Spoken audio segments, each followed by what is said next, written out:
Albertine Bookstore is firmly established in New York City. C'est le directeur de la Villa Albertine, Mohamed Bouabdallah, qui a lancé les festivités pour souligner les 10 ans de la librairie Albertine. Des festivités qui ont rassemblé pendant 3 jours des New-Yorkais, des francophones de New York et plusieurs écrivains renommés et primés.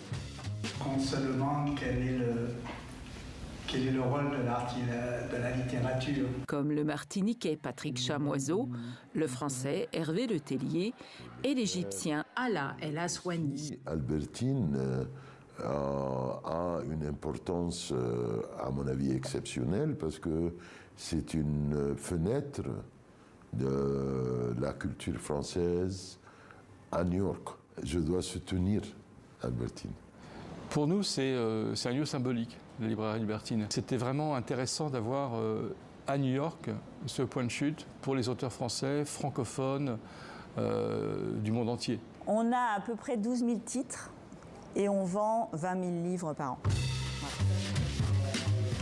En plus des livres en français qui font la joie des quelques 120 000 francophones de New York, la librairie Albertine vend aussi des livres traduits en anglais, ce qui permet aux Américains de découvrir des auteurs francophones. Il faut savoir que seulement 3% des livres vendus aux États-Unis sont des traductions. Et aujourd'hui, on estime à peu près qu'on est en clientèle 60% française, 40% d'Américains. Donc ça, c'est, je pense, une de nos plus grosses satisfactions. Voici justement une New-Yorkaise, cliente régulière de la librairie. C'est essentiel. On est vraiment content d'avoir cette belle librairie avec des personnes extrêmement sympathiques qui nous aident à chercher des livres, à trouver des livres. Voilà. Donc, pour notre école, on commande nos livres pour tous nos élèves d'ici. Car la librairie Albertine fournit aussi les écoles new-yorkaises en livres français.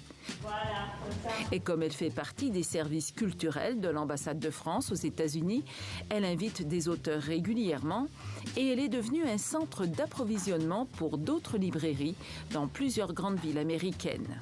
Et donc on a une dizaine aujourd'hui de librairies partenaires américaines sur tout le territoire. C'est un projet qui m'a pris 4 ans.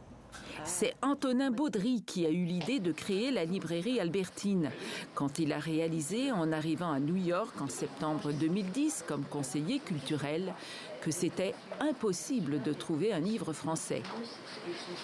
Avec l'architecte Jacques Garcia, ils ont conçu ensemble cette élégante librairie, réputée notamment pour son magnifique plafond. Mais il a fallu sauter bien des obstacles pour l'aménager sur 2 étages au sein de cet hôtel particulier de la 5e avenue qui abrite les services culturels de l'ambassade de France aux États-Unis. Elle inaugurée en septembre 2014. C'est un cheval de Troie pour parler de la France et pour engager la France dans des débats qui concernent l'Amérique et qui concernent la France. Pour inviter des auteurs, pour faire des événements, pour aussi nourrir tout le continent américain. Y compris le scolaire, les bibliothèques, mais aussi les autres librairies en livre français. Laurence Marie a fait partie de l'équipe qui a fondé la librairie. Je crois qu'on peut dire qu'après 10 ans, Albertine appartient à New York. Albertine est complètement new-yorkaise. Elle est vraiment très connue maintenant. Tous les Américains qui aiment le français connaissent la librairie Albertine. Un succès indéniable donc pour cette librairie qui depuis 10 ans fait rayonner la littérature et la culture francophone à New York.